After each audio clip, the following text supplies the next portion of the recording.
Hello everyone, welcome back to my channel that is Fun with Chemistry with Shubhangi.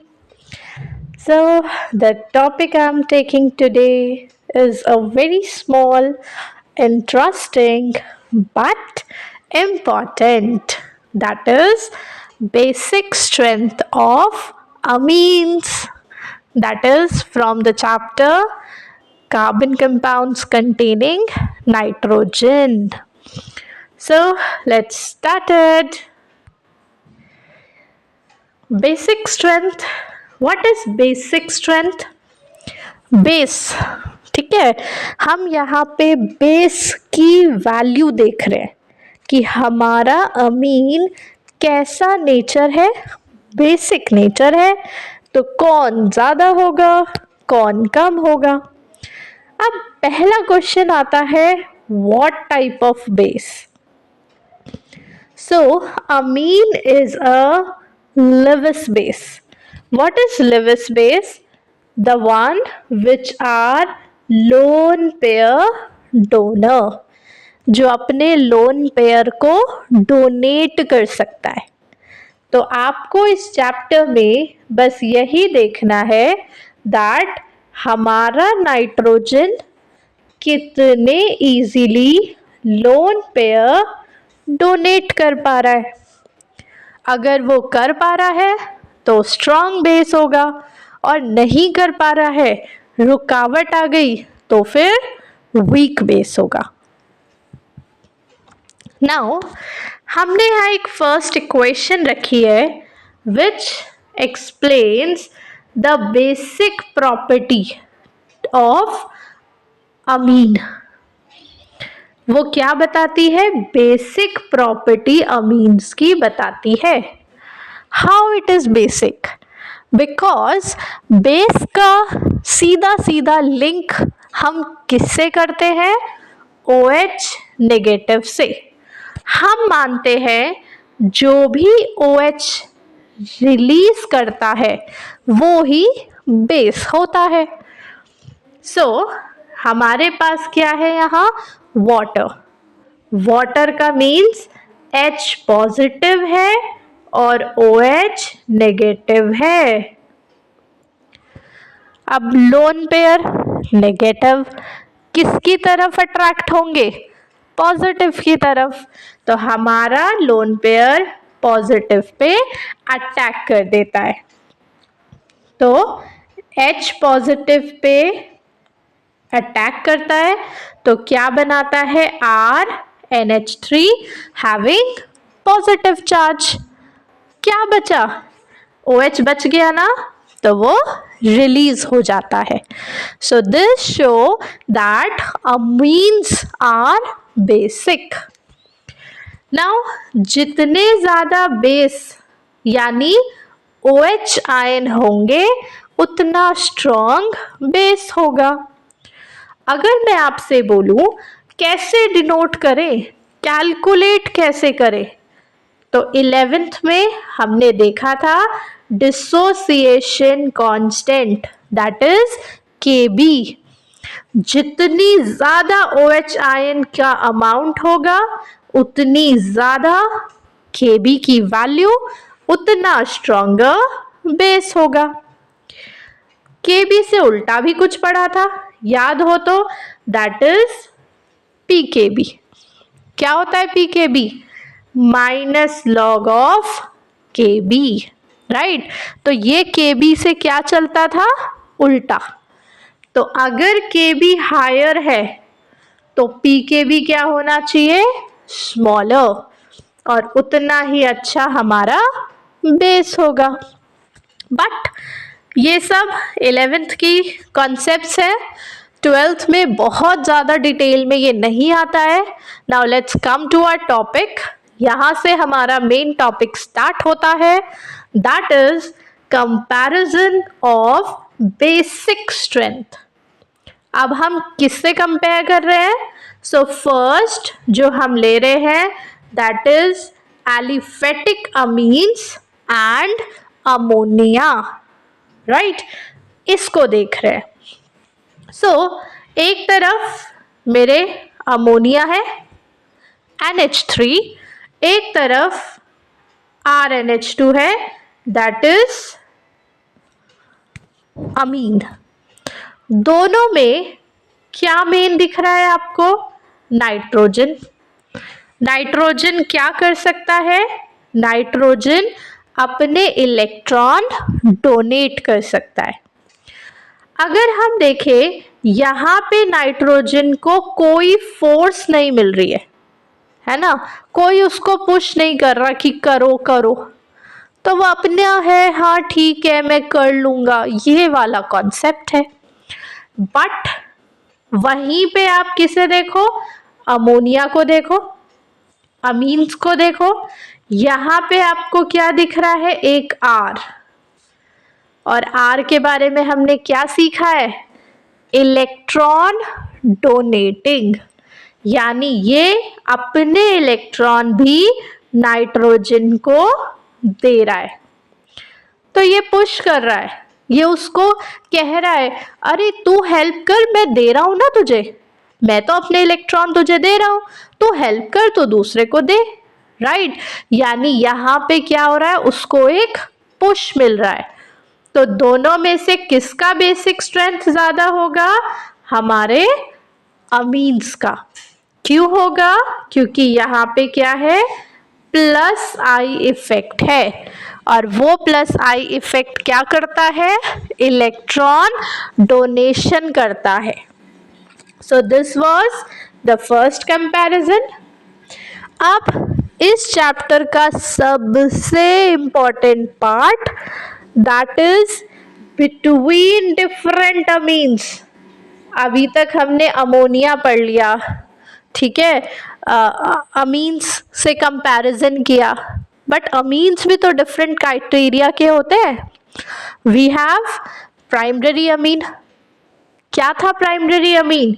अगर nitrogen से एक carbon attach है then it is primary. Secondary amine, अगर nitrogen से दो तरफ कार्बन अटैच है, secondary. For you I can form like this. And for tertiary, अगर नाइट्रोजन से 3 times कार्बन अटैच है। नाउ जो भी ये डोनेशन होता है ये हम मीडियम में देखते हैं। The first medium is gaseous phase. Gaseous phase यानी कोई रुकावट नहीं, कुछ नहीं, सब इंडिविजुअल घूम रहे हैं, एक उधर एक उधर, किसी से कोई लेना देना नहीं, अपना अपना देखना है, राइट। तो इस केस में मेन फैक्टर जो रिस्पॉन्सिबल है वो है प्लस आई, यानी डोनेशन इफेक्ट। जितना अच्छा डोनेशन उतना इजीली नाइट्रोजन क्या करेगा? अपने इलेक्ट्रॉन दे पाएगा, राइट। सो टर्शरी में क्या हो रहा है? नाइट्रोजन से 3 कार्बन अटैच है, तो नाइट्रोजन को 3 तरफ से डोनेशन मिल रहा है, तो नाइट्रोजन सबसे जल्दी इलेक्ट्रॉन दे पाएगा। अगर हम बात करें सेकेंडरी, सिर्फ 2 तरफ से मिल रही है हेल्प, तो थोड़ी हेल्प कम हो जाएगी। अगर हम बात करें प्राइमरी की, तो सिर्फ एक तरफ से, तो और कम हो जाएगा, राइट। तो आपको याद रखना है कि अगर वो मेंशन कर रहे हैं कि आपको ऑर्डर देना है किस में? गैसियस फेज में, तो आप सिर्फ और सिर्फ आई इफेक्ट को देखेंगे, बिकॉज गैसेस आर डिफरेंट, अलग अलग होती हैं। बट सिमिलर टाइम पे वो मीडियम बदल सकते हैं। वो मीडियम कौन सा मेंशन कर सकते हैं? वो मीडियम मेंशन कर सकते हैं एक्वस। तो एक्वस में क्या? एक्वस आ गया वाटर। अब वाटर में क्लोज होते हैं ना थोड़े थोड़े, तो इतने दूर थोड़ी होते हैं जितने गैस में थे।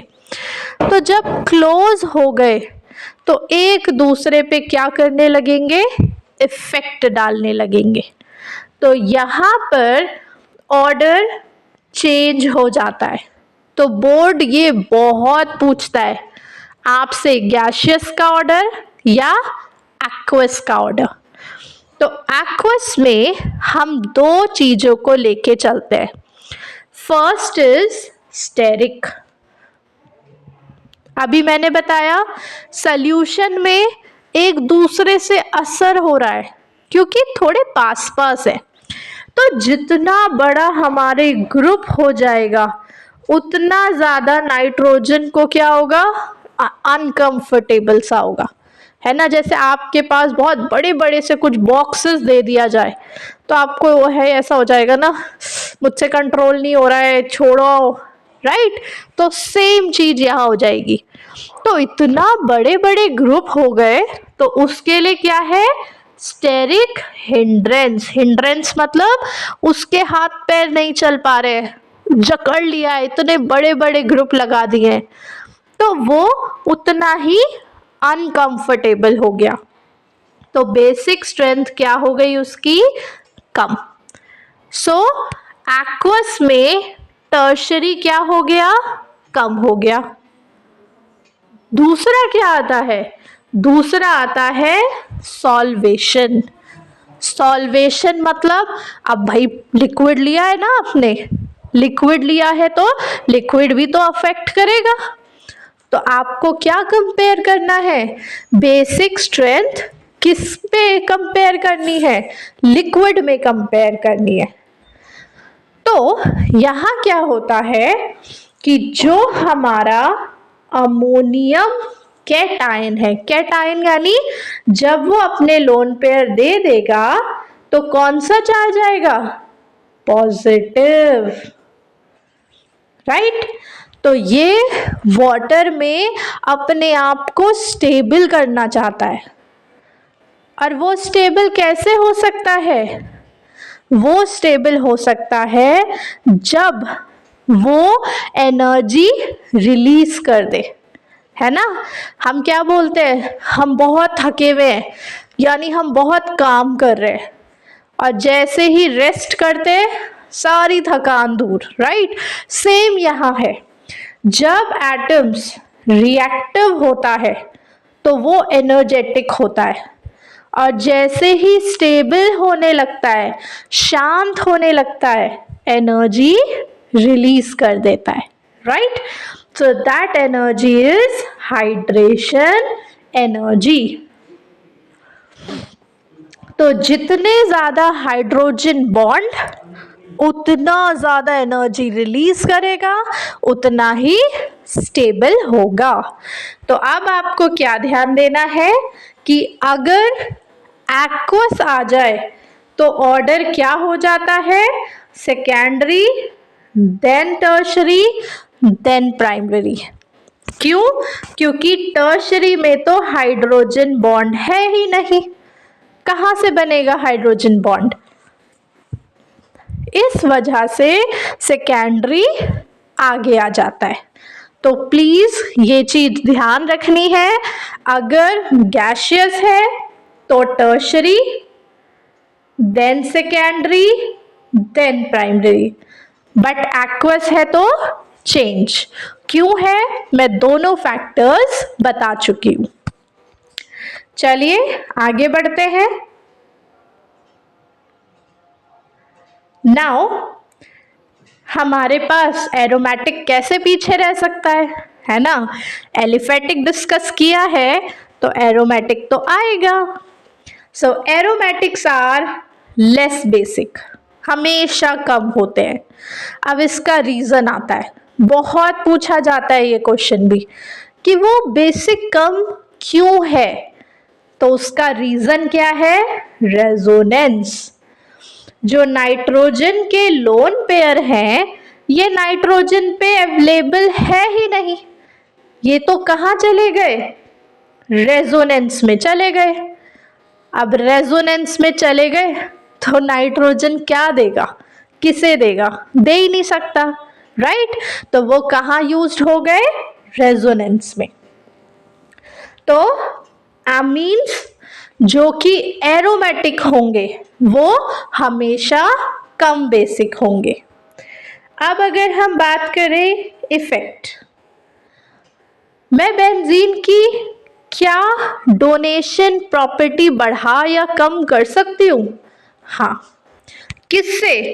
कि मैंने कैसा ग्रुप उस पे अटैच किया है। अगर मैंने नाइट्रोजन बेंजीन वाले पे डोनेटिंग ग्रुप लगाए हैं, जैसे CH3, OCH3, NH2, तो ये क्या है? डोनेटिंग। डोनेटिंग मतलब ये इलेक्ट्रॉन खुद दे रहे हैं। अब जब बेंजीन को इससे इलेक्ट्रॉन मिल रहा है तो क्या वो नाइट्रोजन से भी मांगेगा? नहीं मांगेगा ना। इतना भी भुक्कड़ थोड़ी है कि यहां से मिल रहा है वहां से भी ले लो। नहीं, जब एक तरफ से मिल रहा है तो वो नाइट्रोजन से इतना नहीं मांगेगा, तो नाइट्रोजन दे सकता है। सो अगर हमारा क्या अटैच हो? डोनेटिंग ग्रुप हो, तो बेसिक स्ट्रेंथ इंक्रीज हो जाती है। बट उल्टा भी तो हो सकता है। क्या? अगर ग्रुप कौन सा हो? विड्रॉइंग, जैसे NO2, CN, हैलोजन, ये तो विड्रॉइंग है। विड्रॉइंग मतलब बेंजीन से खुद खींच रहे इलेक्ट्रॉन। अब बेचारा बेंजीन वो तो पहली मांग रहा था, इन्होंने उससे भी खींच लिए, तो अब नाइट्रोजन से ही तो मांगेगा बेचारा, और क्या करेगा, है ना। तो नाइट्रोजन के इलेक्ट्रॉन बेंजीन की तरफ चले जाते हैं, तो वो दे पाएगा नाइट्रोजन? अब नहीं, अब तो उस पे रहे ही नहीं, राइट। सो बेसिक स्ट्रेंथ क्या हो जाती है? कम हो जाती है। तो ये मैंने कुछ एग्जाम्पल्स लिए हैं। पहली कैटेगरी देखिए, इसमें पहले में क्या अटैच है? CH3, दूसरे में कुछ नहीं, तीसरे में NO2। तो पहली वाली कैटेगरी डोनेटिंग, तो बेंजीन को खुद दे रही है, तो वो नाइट्रोजन से नहीं मांग रहा। सेकंड कैटेगरी, ना कोई दे रहा है ना ले रहा है, राइट। थर्ड, खुद खींच रहा है बेंजीन से, तो बेंजीन नाइट्रोजन से ले रहा है। नेक्स्ट कैटेगरी की अगर आप बात करेंगे, तो यहाँ पे CH3 किस पे अटैच है? पैरा, यहाँ पे मेटा। तो पैरा और मेटा में अगर कंपेयर करेंगे तो कौन आगे रहेगा? तो भाई आपने रेजोनेटिंग स्ट्रक्चर्स बनाए हैं, नेगेटिव चार्ज हमेशा या तो ऑर्थो पे आता है या फिर पैरा पे। तो जो भी इफेक्ट लगेगा वो या तो ऑर्थो पे होगा या पैरा पे होगा, मेटा पे कोई इफेक्ट नहीं होता। सो अगर हम देखें, हमने कौन सा ग्रुप अटैच किया? डोनेटिंग। तो डोनेटिंग का इफेक्ट किस पे पड़ेगा? पैरा पे। तो पैरा से मिल रहे हैं रिंग पे, तो नाइट्रोजन दे सकता है। रिंग को अब नाइट्रोजन से नहीं चाहिए। बट दूसरे केस में देखो क्या अटैच किया है मैंने? NO2। तो NO2 का भी इफेक्ट किस पोजीशन पे पड़ेगा? पैरा पे, राइट। अभी हमने कहा कोई भी ग्रुप लगाओ उसका असर या तो ऑर्थो या फिर पैरा, इन्हीं पे पड़ता है, बाकी किसी पे नहीं पड़ता। अब आपको क्या चेक करना है? ग्रुप कैसा है। अगर आप देखेंगे NO2 ग्रुप कैसा है? विड्रॉइंग। तो वो तो विड्रॉ कर रहा है, इलेक्ट्रॉन खींच रहा है, तो वो क्या कर रहा है? कम कर रहा है, तो इसीलिए कम ज़्यादा कहाँ पे इफेक्टिव है, पैरा पे। तो पैरा वाले की बेसिक स्ट्रेंथ सबसे कम हो जाएगी, मेटा की ज़्यादा रहेगी। इससे ऊपर CH3 क्या करता है, डोनेट करता है, दे रहा है। देगा तो बेंजीन को देगा, तो वो नाइट्रोजन से इलेक्ट्रॉन नहीं मांगेगा। तो कहाँ इफेक्ट ज़्यादा होगा, पैरा पे। तो पैरा वाली प्रॉपर्टी ज़्यादा हो जाएगी। Last, ortho effect. हम ये मानते हैं कि ऑर्थो हमेशा कम सब्स्टिट्यूएंट रहते हैं as compare to other. Reason क्या है, ऑर्थो में बहुत क्लोज हो गया ग्रुप, तो वहां पे हिंडर वाली प्रॉपर्टी आ जाती है, जिसलिए वो कम हो जाती है। सो ये ओवरऑल थ्योरी थी। आपको जब भी बेसिक कैरेक्टर आए तो प्लीज रिमेंबर क्या, कि अगर बेंजीन आएगा तो बेंजीन में आपको ये ध्यान रखना है कि नाइट्रोजन के इलेक्ट्रॉन्स रेजोनेंस में यूज्ड हो जाएंगे। सेकेंड थिंग, अगर कोई और ग्रुप अटैच होगा तो आपको देखना है सबसे ज़्यादा असर पैरा पे होगा। अब ग्रुप चेक करना है, अगर वो डोनेटिंग है तो वो इंक्रीज करेगा, अगर वो विड्रॉइंग है तो वो डिक्रीज करेगा। Clear? So it was all about the basic property. Now let's start with the questions round. So these are few questions. Everything I had already explained कि aniline क्या है, बेंजीन पे NH2, तो वो लेस होगा then alkyl अमीन, right, क्योंकि alkyl आ गया, donor आ गया, और जो कि ज़्यादा होगा देन अमोनिया, राइट। तो अभी हमने सारी कैटेगरीज डिस्कस करी है। होप ये सारी चीज़ें आपको क्लियर हो। So you can go through the questions. All I have already discussed. If you have any issue, any problem, you can comment, you can ask, I'm ready to reply. Few more questions. Assertion reasoning वो भी मैंने लिया है, order कुछ topics का लिया है, please ये चीज देख ले।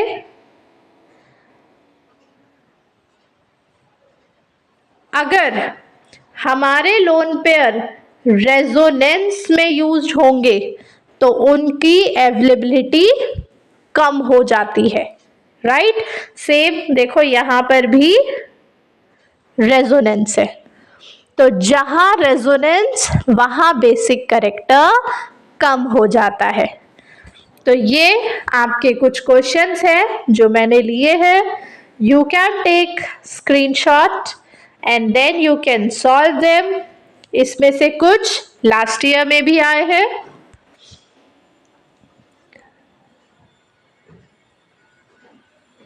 सेम पीकेबी, तो पीकेबी आपको ध्यान देना है, डिक्रीजिंग ऑर्डर मांगा है। डिक्रीजिंग मतलब सबसे ज्यादा फिर कम, बट पीकेबी और बेसिक में क्या रिलेशन है, नेगेटिव, जो कि हमने फर्स्ट फॉर्म में पढ़ा था। So here are few questions, please go through them. इस चीज का ध्यान देंगे कौन सा गैसियस फेज में है, कौन सा नॉर्मल फेज में है। I hope the class is fruitful. Thank you. Please like, share and subscribe. And thank you very much.